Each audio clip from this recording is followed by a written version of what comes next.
Courtney Hughes. Can I indicate to honourable members that I actually have a speakers list, so if members wish to be included on the speakers list, as I assume the Honourable Mr David Shoebridge will be, I will be adding them to the list, but I will be following the list. Mr President, I rise to make a contribution on the Electoral Funding Bill 2018, and I indicate from the outset that Labor will be opposing this bill. This bill will replace the existing 1981 legislation and seeks to implement the 2015 expert panel report into donations. An expert panel, it should be remembered, that was convened by then Premier Baird to address the endemic corruption that had been exposed within the Liberal Party. Some of these recommendations were introduced in legislation in time for the 2015 election. After the election, the Joint Standing Committee on Electoral Matters, of which I am a member, conducted an inquiry into its implementation. But, Mr President, we will be opposing this bill because of the key issue of third-party campaigners. We oppose this bill because it represents an attack on the way that we, as the Labor Party and the Labor movement, organise in a collectivist manner. And, Mr President, I wish to address the comments of the previous speaker, the Honourable Dr Peter Phelps, who spoke of the collusion between the Labor Party and the trade union movement. Mr President, this is not a financial market. These are political parties. It is a fundamentally different environment in which we organise on political issues. We campaign on political issues. And it is true that the great trade union movement formed at the wonderful Labor Party 127 years ago. But let it be noted in this chamber that there have been points in our history where we have disagreed with each other. We fundamentally believe in the right of working people. We fundamentally advocate for the rights of working people. But there is no doubt that occasionally the political arm of the trade union movement and the interests of individual trade unions don't always match up. And trade unions should be allowed the opportunity to advocate for their members, whether those interests line up with the Labor Party or not. Now, Mr Deputy President, this bill seeks to reduce the amount of money that third-party campaigners can reduce by more than half to $500,000. Mr President, the Joint Standing Committee, in its report on implementing the SHOT report, said before implementing such a reduction in this expenditure limit, that the government should investigate whether there is sufficient evidence that a third-party campaigner could reasonably present its case within this expenditure limit. Mr President, let's consider the broader context to this. There are 5 million electors. There were 5 million electors in 2015. With a $500,000 cap, that means there is merely 10 cents per elector that allows third parties to communicate with those individuals. This is at a time when a postage stamp costs $1 at least, and we are in Sydney, one of the most, if not the most, expensive TV media market in the country. There is no doubt that on top of that, compliance costs and the complexity of the legislation require third-party campaigners to undertake extensive compliance measures. A cap of $500,000 will not allow them to communicate with the broader public in a meaningful way. Now, let me be clear, I support caps on donations and expenditure, but elections must not be cloaked in bureaucracy. The principle must be to allow citizens to participate in the political process in a fair and transparent way. There is no way that the average community group can now comply with this legislation, and nor would they be encouraged to by provisions such as those that prevent them from acting in concert in even the most informal of ways.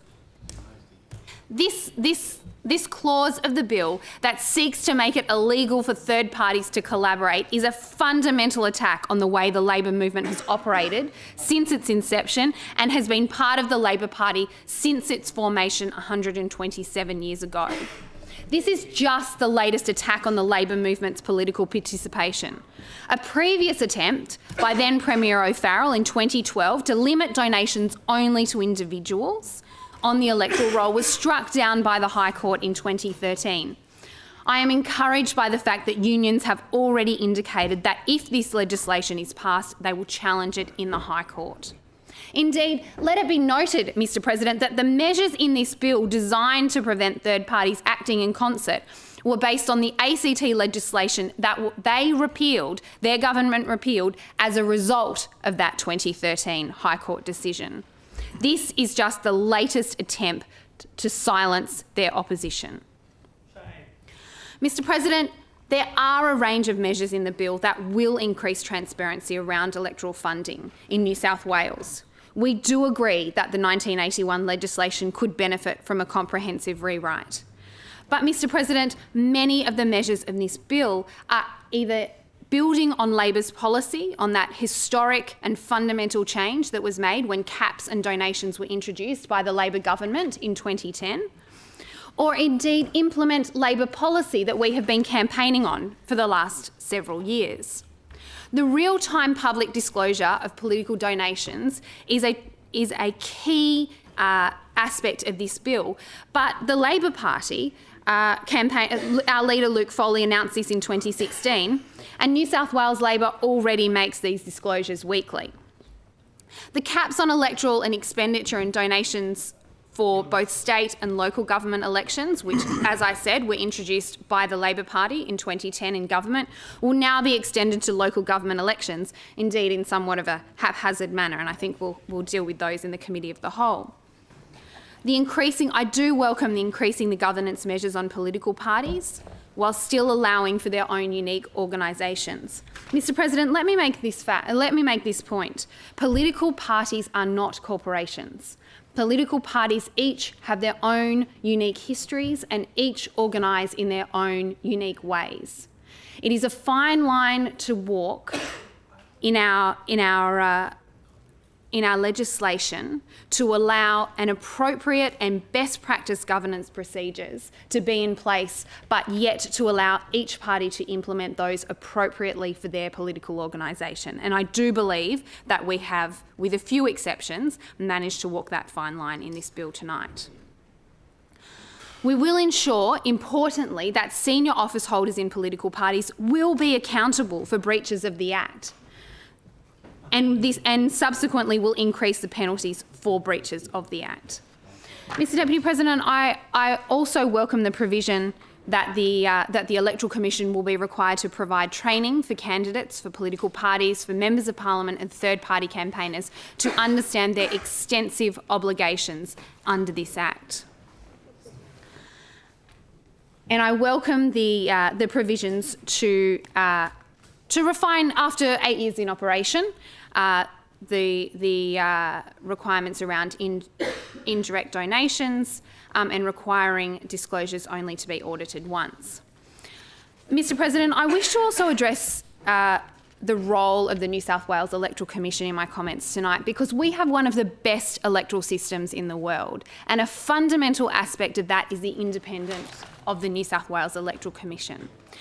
But there are some provisions in this bill that, and this is something that we have discussed extensively at a joint standing committee level, that the role of the Electoral Commission must not be in approval of political parties. It must not delve into political parties, that this bracket or perhaps mission creep of the Electoral Commission must be very carefully guarded against. Yeah.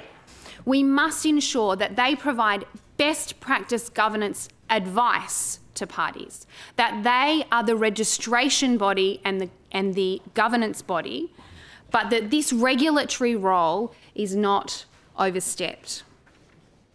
And to effect that change, the Labor Party will be moving, I will foreshadow that we will be moving amendments in the Committee of the Whole to prevent the Electoral Commission from being required to provide explanation and analysis of political donations on their website. This is not an appropriate use of an independent commission body's time. They should be providing the information to the public who can make their own analysis and their own judgments on that information. Mr. President, parts of this legislation are welcomed, but this legislation has been hastily written and is being rushed through the Parliament this evening.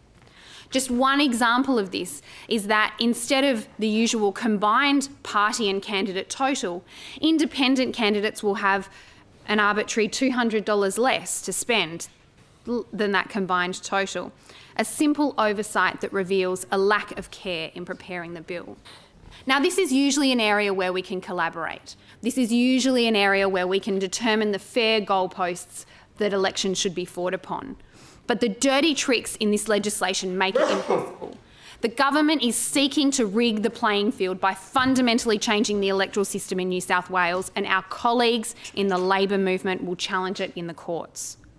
But whether that challenge is finalised in time for the election or not, it doesn't matter, because we're coming for you and the public are on to you. And to those opposite, enjoy your last 10 months on the Treasury benches. To the crossbench, don't get dragged down with these guys. Oppose the bill.